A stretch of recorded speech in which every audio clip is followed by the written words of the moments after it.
Las redes convolucionales son ampliamente utilizadas en la visión por computador, pues están diseñadas específicamente para procesar imágenes. Y esto nos permite realizar tareas como la clasificación de imágenes, la detección de objetos y la segmentación de imágenes. Y un desafío que encontramos comúnmente al diseñar este tipo de redes es que queremos usar nuestro propio set de datos o de imágenes, pero esas imágenes tienen diferentes tamaños. Y esto es un problema porque la red convolucional acepta imágenes de un tamaño fijo. Y entonces acá nos surge una pregunta y es ¿cómo podemos entrenar una red convolucional que acepta imágenes de tamaño fijo cuando tenemos un set de imágenes con tamaños variables? Pues la idea de este video es intentar responder precisamente a esta pregunta, así que en este video les voy a mostrar diferentes alternativas que podemos considerar para ajustar el tamaño de las imágenes de manera tal que podamos entrenar la red convolucional y lograr el mejor desempeño posible. Pero antes de comenzar los invito a visitar codificandobits.com, en donde encontrarán la academia online con cursos, proyectos y tutoriales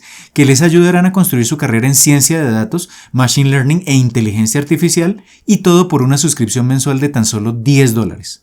Además, se podrán poner en contacto conmigo si están interesados en asesorías para el desarrollo de proyectos o cursos de formación tanto para personas como para empresas. Así que listo, comencemos.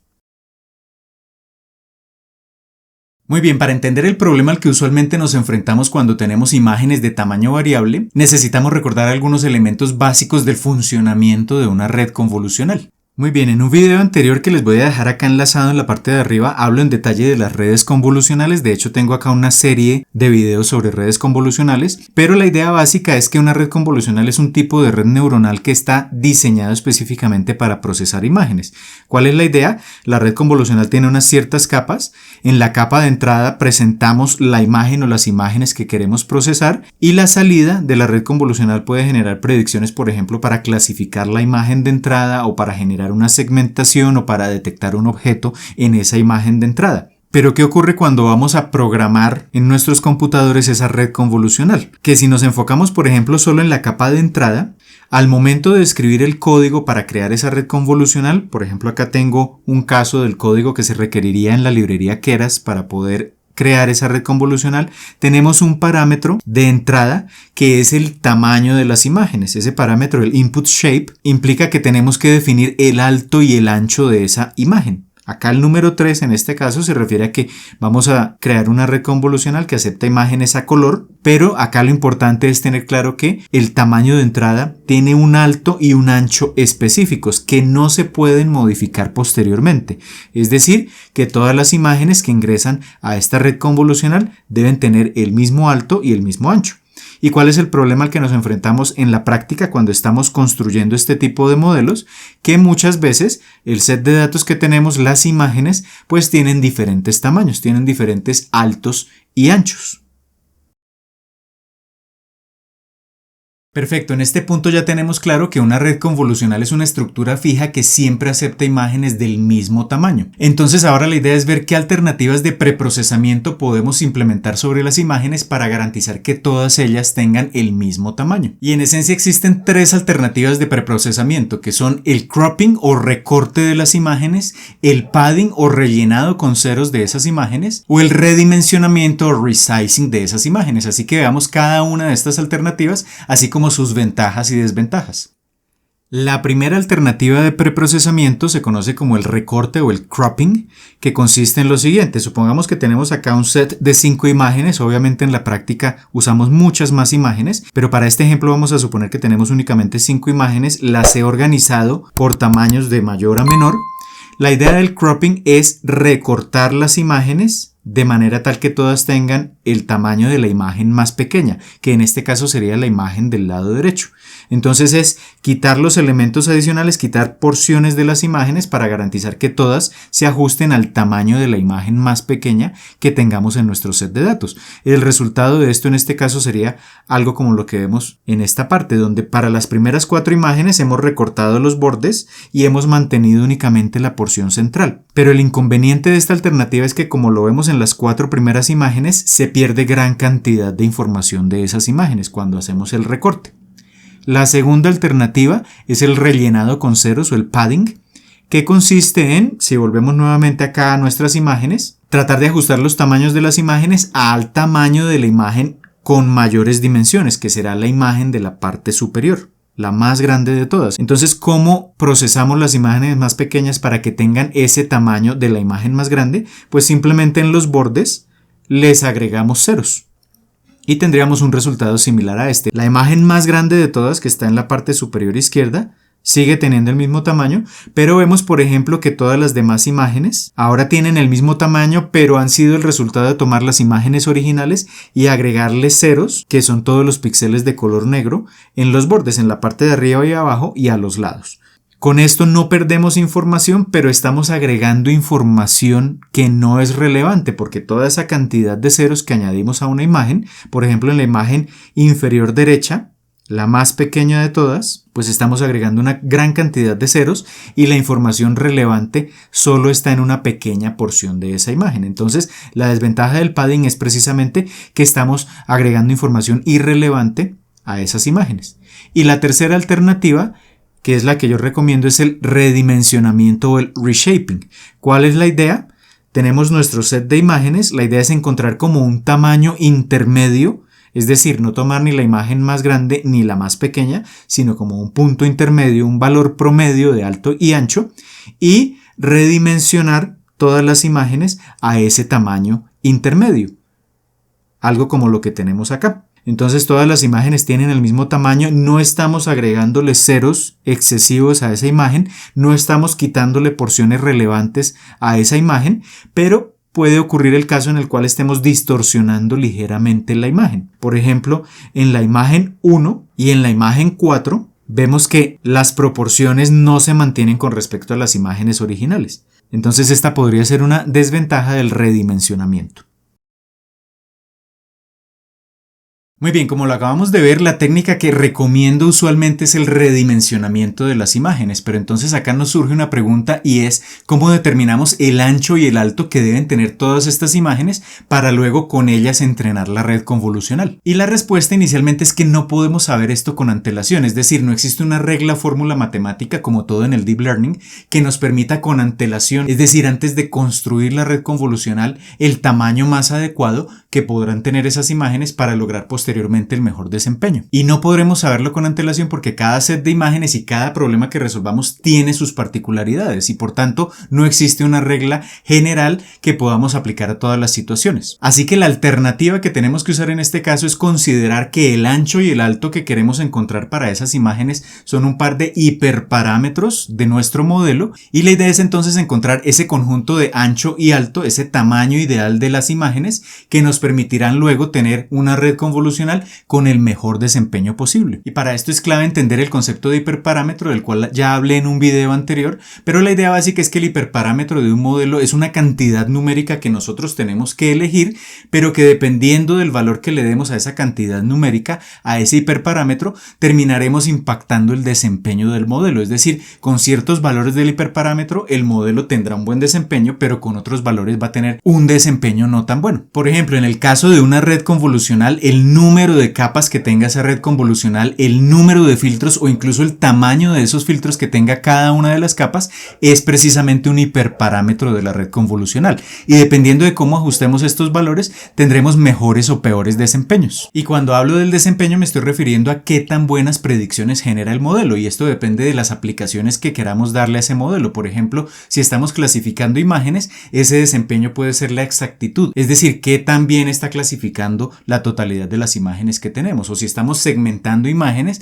pues el desempeño estará relacionado con qué tan buenas serán las segmentaciones que genera ese modelo o esa red convolucional. Así que volviendo al caso de lo que nos interesa en este video, que es determinar el tamaño más adecuado que tienen que tener las imágenes, pues la idea es considerar este tamaño, el alto y el ancho, como un hiperparámetro del modelo. Y por tanto habrá algunos altos y anchos que serán mejores que otros en términos de ese desempeño que se logre tras el entrenamiento de ese modelo. Entonces, como lo mencionaba hace un momento, la idea es que el tamaño se convierta en un hiperparámetro del modelo, es decir, el alto y el ancho se conviertan en ese hiperparámetro que tenemos que encontrar.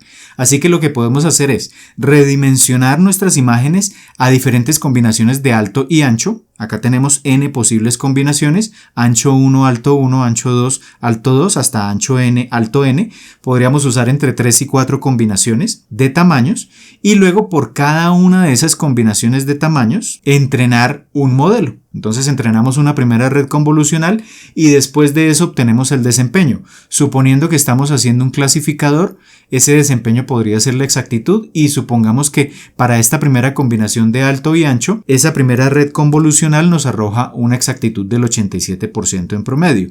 Después hacemos lo mismo para la segunda combinación de alto y ancho, supongamos que nos da una exactitud del 93% y seguimos así con las diferentes combinaciones hasta llegar a la última de ellas, donde vamos a suponer que tenemos un 91% de exactitud. Después de eso, pues ¿cómo sabemos cuál es la mejor de las posibles combinaciones que estamos analizando?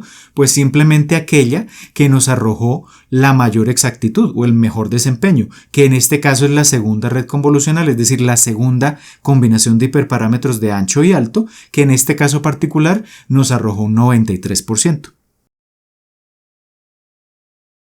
Bien, en este punto ya tenemos claro entonces que el alto y el ancho se pueden considerar como hiperparámetros de esa red convolucional y que la idea es probar con diferentes combinaciones de altos y anchos, entrenar la red convolucional junto con los demás hiperparámetros, determinar el desempeño de esa red convolucional y escoger el conjunto de hiperparámetros, entre ellos el alto y el ancho, que generen los mejores desempeños posibles. Pero entonces acá surge otra pregunta y es cómo podemos determinar esos posibles valores candidatos de altos y anchos que podremos usar para entrenar esos diferentes modelos. Y la respuesta a esta pregunta está precisamente en nuestro set de datos. Es decir, que la idea es analizar nuestro set de datos, identificar como esos patrones de tamaños más comunes que encontraremos en ese set de datos y con base en eso determinar los posibles tamaños, es decir, altos y anchos candidatos que podremos usar luego para entrenar los diferentes modelos. Así que veamos algunos pasos que sugiero tener en cuenta para determinar precisamente esos tamaños candidatos. ¿Qué es lo que podemos hacer inicialmente? Podemos leer nuestro set de datos, cada una de las imágenes y almacenar, por ejemplo, los valores de alto y ancho.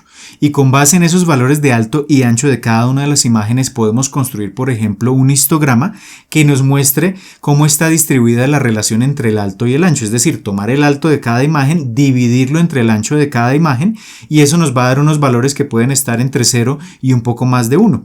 Acá tenemos un histograma de un set de datos y ese histograma entonces en el eje horizontal nos muestra las diferentes relaciones entre alto y ancho y en el eje vertical nos va a mostrar el porcentaje de las imágenes en nuestro set de datos que tienen cada uno de esos valores de alto y ancho. Entonces de ahí podemos extraer algunas observaciones importantes. Por ejemplo, las imágenes que son cuadradas son aquellas para las cuales el alto es igual al ancho y por tanto tienen una relación alto-ancho igual a 1.